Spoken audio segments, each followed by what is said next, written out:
नमस्कार, good morning, जोहार। मैं चुन स्वागत है झारखंडी हिंदी न्यूज में। तो चलिए जानते हैं आज की ताज़ा और महत्वपूर्ण खबरों को। आज की पहली और बड़ी खबर की बात करें तो धनबाद में वैक्सीनेशन के लिए कहीं हाथापाई तो कहीं हंगामा। सदर हॉस्पिटल में महिलाओं ने की नारेबाजी। झारखंड के धनबाद जिले में कोरोना वैक्सीन के लिए भीड़ बढ़ती जा रही है। स्लॉट बुकिंग के लिए हर सेंटर पर हल्ला हंगामा हो रहा है। शुक्रवार को CCWO कैंप में वैक्सीन को लेकर हाथापाई हो गई। पुलिस टीम ने पहुंचकर हंगामा कर रहे लोगों को खदेड़ा। वहीं सदर हॉस्पिटल में टीका के लिए महिलाओं ने जमकर हंगामा किया। SNMCH में भी हल्ला हंगामा हुआ है। अगली बड़ी खबर की बात करें तो खुट्टी के अड़की ब्लॉक में 50 बेड वाले हॉस्पिटल में लगा ताला। जाने क्या है कारण। झारखंड के खुट्टी जिला अंतर्गत अड़की प्रखंड मुख्यालय में दीपक फाउंडेशन द्वारा संचालित हॉस्पिटल फंड के अभाव में बंद हो गया है। गुरुवार शाम से हॉस्पिटल बंद हो गया है। 50 बेड क्षमता वाले इस हॉस्पिटल को कल्याण विभाग द्वारा संचालित किया जा रहा था। कल्याण विभाग द्वारा 21 माह से कोई राशि का भुगतान नहीं किया गया है, जिसके कारण इस हॉस्पिटल को फिलहाल बंद कर दिया गया है। अगली बड़ी खबर की बात करें तो डाकघर में बनने लगे हैं पैन कार्ड, DL समेत अन्य प्रमाण पत्र। झुमरी तलैया मुख्य डाकघर में कॉमन सर्विस सेंटर की सुविधाएं शुरू की गई है। अब जिले के लोगों को DL, pan card, ration card आदि बनवाने के लिए अब अलग अलग जगहों पर जाने की जरूरत नहीं है। अब आप इसके लिए पोस्ट ऑफिस में ही आवेदन कर सकते हैं। केंद्र सरकार ने post office common service centre की शुरुआत की है ताकि लोगों को आसानी से सुविधा मिल सके। यहाँ तक कि पैन कार्ड, आधार कार्ड, जन्म मृत्यु प्रमाण पत्र, आय व जाति प्रमाण पत्र, प्रधानमंत्री फसल बीमा योजना, मजदूरों का पंजीकरण से लेकर अन्य तमाम सेवाओं का लाभ ले सकेंगे। इसके लिए निर्धारित शुल्क रहेगा।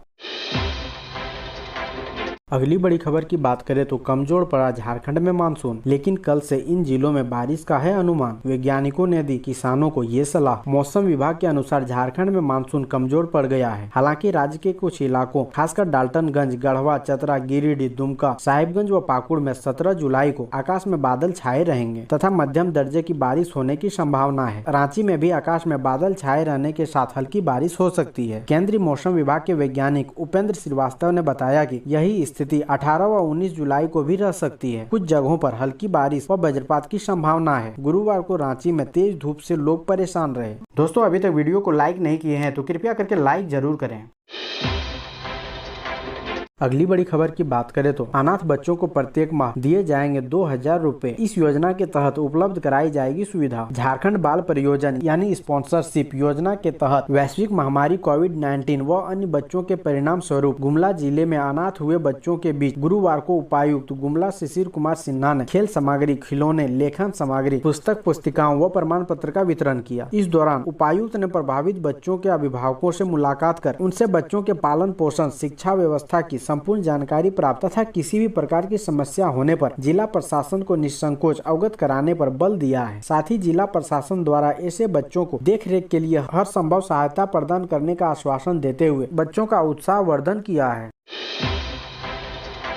अगली बड़ी खबर की बात करें तो CM हेमंत सोरेन ने स्टैन स्वामी की तुलना बिरसा मुंडा से की। स्वामी की मौत पर लेफ्ट UN नाराज। अलगार परिषद भीमा कोरेगांव हिंसा के मामले में आरोपी रहे स्टैन स्वामी को श्रद्धांजलि देने के एक कार्यक्रम के दौरान झारखंड के मुख्यमंत्री हेमंत सोरेन ने कहा कि उनके अमूल्य योगदान को भुलाया नहीं जा सकेगा। इस कार्यक्रम के दौरान सोरेन ने कथित नक्सल समर्थक स्वामी की तुलना आदिवासियों के प्रेरणा पुरुष बिरसा मुंडा के साथ की। उन्होंने कहा कि त्याग और बलिदान के मामले में बिरसा मुंडा की बात हो या स्टैन स्वामी की, झारखंड हमेशा मिसाल बनकर उभरा है। दूसरी तरफ स्टैन स्वामी की संदिग्ध मौत को लेकर चौतरफा नाराजगी भी लगातार देखने को मिल रही है। CM हेमंत सोरेन ने गुरुवार को अर्बन नक्सल कहे जाने वाले स्वामी की याद में हुए एक आयोजन में शिरकत की और इस कार्यक्रम की तस्वीरों के साथ श्रद्धा सुमन भी सोशल मीडिया पर साझा की है। स्वामी की याद में सोरेन ने रविंद्रनाथ ठाकुर की एक कविता भी साझा की। दूसरी तरफ रांची में लेफ्ट पार्टियों ने विरोध प्रदर्शन किया। मुंबई के एक अस्पताल में जुडिशियल कस्टडी में स्टैन स्वामी की मौत हो जाने के मामले में विरोध जताते हुए गुरुवार को ही लेफ्ट पार्टियों ने राजभवन के बाहर प्रदर्शन किया और स्वामी की मौत की जांच की मांग की।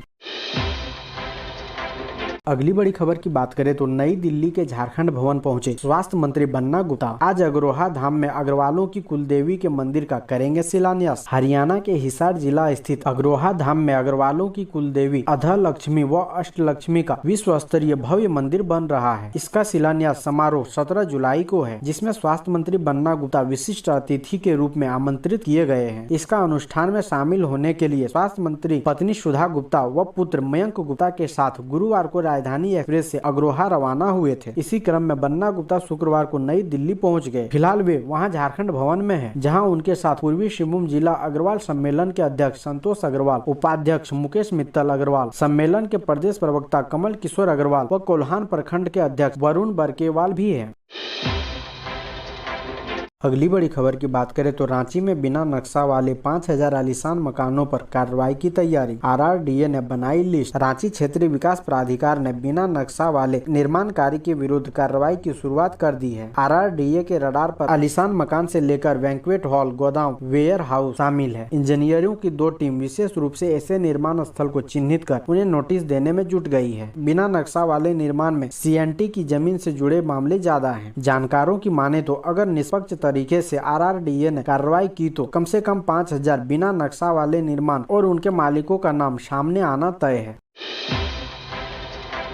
अगली बड़ी खबर की बात करें तो जमीन दलालों पर कसेगा शिकंजा। एसीबी की प्राथमिकी में जुमार नदी की जमीन पर कब्जा करने वाले भी बनेंगे आरोपित। रांची जिले के कांके अंचल स्थित नेशनल लॉ यूनिवर्सिटी के पीछे जुमार नदी और उसके आसपास की सरकारी जमीन घोटाले का मामला एक बार फिर गर्म हो गया है। इस जमीन पर जमीन माफिया फिर सक्रिय हो गए हैं। भ्रष्टाचार निरोधक ब्यूरो की प्रारंभिक जाँच यानी पीई के बाद अब जो प्राथमिकी दर्ज होगी उसमें कांके अंचल के पदाधिकारी कर्मी के अलावा जुमार नदी की जमीन पर कब्जा करने वालों को भी आरोपी बनाने की तैयारी है। इस बहुचर्चित जमीन घोटाले में एसीबी की प्रारंभिक जांच में कांके अंचल के तत्कालीन अधिकारी व कर्मियों पर लगे आरोप सही मिले हैं। अब सरकार की अनुमति के बाद एसीबी में प्राथमिकी दर्ज होगी। विचार यह भी किया गया है कि या तो नया प्राथमिकी दर्ज होगी या फिर कांके थाने में पहले से दर्ज प्राथमिकी को ही एसीबी टेक ओवर करेगा। अगली बड़ी खबर की बात करें तो सीएम हेमंत सोरेन की पहल पर 37 मजदूर पहुंचे धनबाद। केरल में जबरन कराया जा रहा था काम। झारखंड के मुख्यमंत्री हेमंत सोरेन की पहल पर केरल से 37 मजदूरों को सकुशल वापस लाया गया है। ये 37 मजदूर झारखंड के दुमका के रहने वाले हैं। ये सभी 37 मजदूर केरल मजदूरी करने गए थे, जिन्हें वहाँ बंधक बनाकर काम करवाया जा रहा था। बता दें कि झारखंड सरकार की पहल रंग लाई है, जिस वजह से ये 37 मजदूरों की सकुशल वापसी हुई है। ये मजदूर दुमका के रहने वाले हैं। ये सब मजदूरी करने के लिए केरल गए हुए थे, जहां सभी को पहाड़ पर बंधक बनाया गया था और सभी से जबरन काम करवाया जा रहा था। जिसके बाद पीड़ित मजदूरों ने राज्य सरकार से अपने मुक्ति के लिए गुहार लगाई, जिसके बाद झारखंड सरकार ने केरल सरकार से बात कर सभी बंधक मजदूरों को छुड़ाया। अगली बड़ी खबर की बात करें तो रघुवर सरकार का फैसला पलटेगी हेमंत सरकार। भाजपा का आधार न बढ़े इसलिए चौगदर नगर निकाय चुनावों से पहले सरकार लाएगी अध्यादेश। दलीय आधार पर नहीं लड़ेंगे कैंडिडेट्स। झारखंड में नगर निकायों के चुनाव दलीय आधार पर नहीं होंगे। हेमंत सोरेन सरकार ने इसका सैद्धांतिक फैसला कर लिया है। सरकार के शीर्ष स्तर पर सहमति बनने के बाद नगर विकास एवं आवास विभाग ने झारखंड नगर पालिका संशोधन अधिनियम 2018 में फिर संशोधन का प्रस्ताव तैयार कर लिया है। इसके तहत अब नगर निगम के मेयर, डिप्टी मेयर व पार्षद, नगर पंचायतों के अध्यक्ष व उपाध्यक्ष का चुनाव गैर दलीय आधार पर होंगे। अभी झारखंड विधानसभा का सत्र होने वाला नहीं है, इसलिए नगर पालिका अधिनियम में संशोधन का प्रस्ताव अध्यादेश के माध्यम से राज्यपाल को भेजा जाएगा। राज्यपाल की अनुमति मिलते ही राज्य में गैर दलीय आधार पर नगर निकाय चुनाव का रास्ता साफ हो जाएगा। निर्वाचन आयोग ने सितंबर-अक्टूबर में चुनाव कराने की इच्छा जताई है। इसी को देखते हुए संशोधन प्रस्ताव लाया जा रहा है। चूँकि शहरी क्षेत्र में भाजपा का दबदबा है, इसलिए भाजपा को रोकने के लिए सरकार ने यह फैसला लिया है। अगली बड़ी खबर की बात करें तो कोरोना के बीच जमशेदपुर में डेंगू की दस्तक। टीएमएच में मिला पहला मरीज। इन लक्षणों को नहीं करे नजरअंदाज। कोरोना अभी खत्म भी नहीं हुआ कि शहर में डेंगू ने दस्तक दे दी है। ऐसे में लोगों को विशेष सतर्क रहने की जरूरत है। टाटा मुख्य अस्पताल में मरीज भर्ती है। जमशेदपुर में डेंगू का यह पहला मामला है। मरीज की उम्र 29 साल है, वह युवती है और कदमा क्षेत्र के ईसीसी फ्लैट निवासी है। इससे कदमा क्षेत्र में हड़कंप मच गया है। हालांकि जिला सर्विलांस पदाधिकारी डॉक्टर साहिर पाल का कहना है कि डरने की जरूरत नहीं है, बल्कि सावधान होने की आवश्यकता है। अगली बड़ी खबर की बात करें तो पूर्वी सिंहभूम में 5000 से अधिक लोगों की कोरोना जांच, 8 मिले पॉजिटिव। पूर्वी सिंहभूम जिले में गुरुवार को 5355 लोगों की कोरोना जांच हुई। इसमें 8 पॉजिटिव मिले। सबसे अधिक बरहागोड़ा में 4 मरीज मिले, वहीं बिट्टूपुर में 2 व कदमा साकची में 1-1 मरीज मिले हैं। जिले में मरीजों की संख्या बढ़कर 51,713 हो गई है। वहीं गुरुवार को कोरोना से एक भी मरीज की मौत नहीं हुई है। पूर्वी सिंहभूम जिले के विभिन्न प्रखंडों से गुरुवार को 4708 लोगों का नमूना लेकर जाँच के लिए MGM मेडिकल कॉलेज भेजा गया। रिपोर्ट शनिवार तक आने की उम्मीद है। अगली बड़ी खबर की बात करें तो रांची में अब बिजली चोरी करने वालों की खैर नहीं, घर पर कभी भी पड़ सकता है छापा। राजधानी रांची में अब बिजली चोरी करने वालों की खैर नहीं, बिजली विभाग के अधिकारी कभी भी धावा बोल सकते हैं। बिजली मीटर के साथ लगातार छेड़छाड़ और बकाया बिजली बिल को लेकर विभाग ने छापेमारी दल बनाया है। इसका उद्देश्य राजस्व बढ़ोतरी के साथ साथ बिजली चोरी में शामिल लोगों को पकड़ना है। अगर आप बिजली चोरी या मीटर रीडिंग के साथ किसी भी तरह की छेड़छाड़ की सोच रहे हैं तो हो जाइए सावधान। आपके घर में कभी भी किसी भी समय बिजली विभाग के अधिकारी धावा बोल सकते हैं, खासकर उन बिजली उपभोक्ताओं के घर जिनके बिजली बिल का बकाया समय के साथ बढ़ता जा रहा है या उनके घर जहां से लगातार मीटर रीडिंग की शिकायत मिल रही है।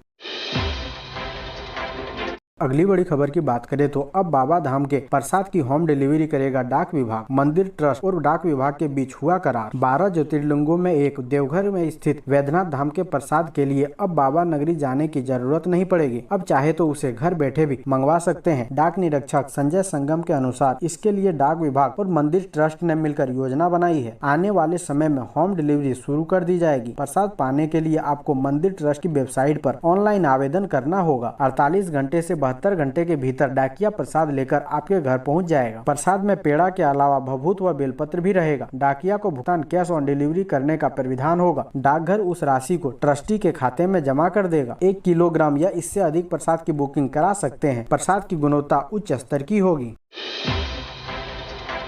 अगली बड़ी खबर की बात करें तो झारखंड में डायन बिसाही के संदेह में महिला की टांगी से काटकर हत्या। गुस्साए पति ने हत्यारे को भी टांगी से काटा। डायन बिसाही के संदेह में गुमला के कमडारा में हुए हत्या को लोग भुला भी नहीं पाए थे कि कुरुमगढ़ थाना क्षेत्र के सिविल गांव में गुरुवार की देर शाम भिनखारी देवी की हत्या राजपाल मुंडा ने टांगी से काटकर कर दी। पत्नी भिनसारी की हत्या होने के बाद प्रतिशोध की आग में जल रहे पति गोमदो किरकट्टा ने टांगी से राजपाल मुंडा की हत्या गुरुवार की रात कर दी और पत्नी की हत्या का बदला 3 घंटे के अंदर पति ने ले लिया। हत्या के आरोप में पुलिस ने मोगदो के कट्टा को गिरफ्तार कर लिया है। रात भर गांव में ही दोनों शव पड़ा रहा। सुबह मौके पर पुलिस पहुंची और दोनों शव को कब्जे में लेकर पोस्टमार्टम के लिए भिजवाया। ऐसे ही महत्वपूर्ण खबरों को जानने के लिए हमारे चैनल को सब्सक्राइब जरूर करें। अब हमें दीजिए इजाजत, मिलते हैं अन्य महत्वपूर्ण खबरों के साथ। धन्यवाद।